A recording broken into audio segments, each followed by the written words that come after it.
The Three Little Pigs. Once upon a time, there were three little pigs who set out into the world to build homes for themselves. Their mother had told them, "Whatever you do, do it the best you can, for that is the way to get along in the world." The first little pig was rather lazy. He built his house quickly out of straw so he could have more time to play. The second little pig was not quite as lazy, but he still liked things easy. He built his house from sticks, which took a little longer than straw, but still not much work. The third little pig was wise and hardworking.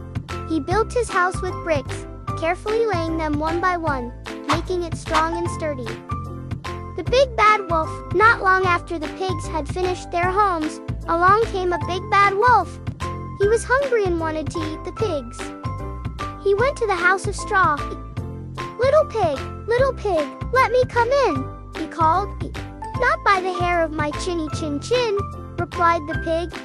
"Then I'll huff, and I'll puff, and I'll blow your house in," and he did. The straw house blew apart, and the little pig ran as fast as he could to his brother's stick house.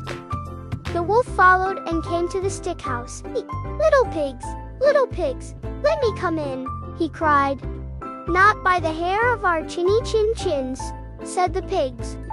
"Then I'll huff, and I'll puff, and I'll blow your house in," and he did. The stick house tumbled down, and the two pigs just barely escaped, running to their brother's brick house. The brick house. The wolf arrived at the brick house. Little pigs, let me come in," he growled. "Not by the hair of our chinny chin chins," shouted the pigs. "Then I'll huff, and I'll puff, and I'll blow your house in." The wolf huffed and puffed with all his might, but the brick house stood strong. He tried again and again, but it would not fall. Finally, the wolf decided to be clever. He climbed onto the roof and down the chimney. But the third pig had been smart. He had set a big pot of boiling water in the fireplace. The wolf came tumbling down the chimney. Splash! He fell straight into the pot. With a howl, he leaped out, burned and defeated, and ran away, never to bother the pigs again. Moral of the story: the three pigs lived happily ever after, safe in the brick house. They learned that hard work and patience bring security, while laziness can lead to danger. The Gingerbread Man. Once upon a time, in a little cottage by the woods, an old woman decided to bake something special. She mixed flour, sugar, ginger, and butter, then rolled out the dough and shaped it into a little man. She gave him candy eyes, raisin buttons, and a smiling mouth.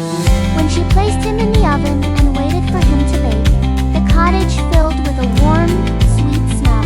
But when she opened the oven door, out leapt the gingerbread man, quick as lightning. He ran out the door, calling, "Run, run, as fast as you can. You can't catch me, I'm the gingerbread man."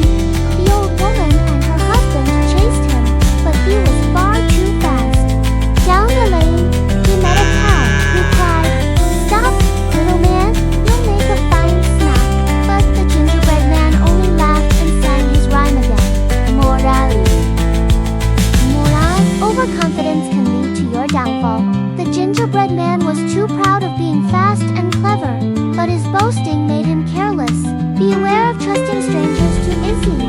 He trusted the sly fox, and that was his undoing. Every action has consequences. No matter how fast or clever one is, arrogance often brings trouble.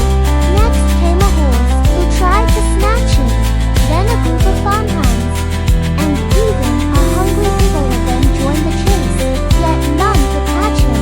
At last, the gingerbread man reached a wide, rushing river. He stopped, for he could not swim.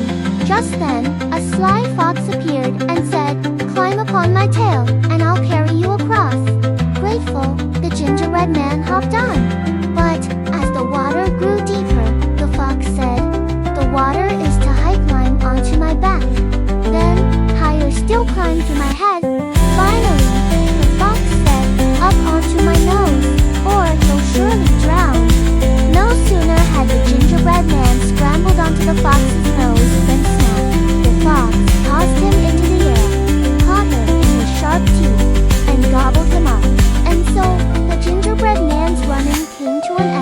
Jack and the Beanstalk. Once upon a time, there was a poor boy named Jack who lived with his mother. They were so poor that one day his mother told him to take their cow to the market and sell it for money. On the way, Jack met a strange old man who offered him a handful of magic beans in exchange for the cow. Jack agreed and went home proudly with the beans. But when his mother saw them, she was furious. She threw the beans out the window and sent Jack to bed without supper. Overnight, something amazing happened. The beans grew into a giant beanstalk that reached up into the clouds. Curious and brave, Jack climbed the beanstalk. At the top, he found a land where a huge castle stood. Inside lived a fearsome giant who said, "E-F-O tongue, I smell the blood of an Englishman." Jack was frightened, but he discovered treasures in the giant's castle. A hen that laid golden eggs, a magic harp that could play by itself, bags of gold coins. Jack managed to take these treasures, escaping each time by climbing back down the beanstalk. But the giant chased him on his last trip. When Jack reached the ground, he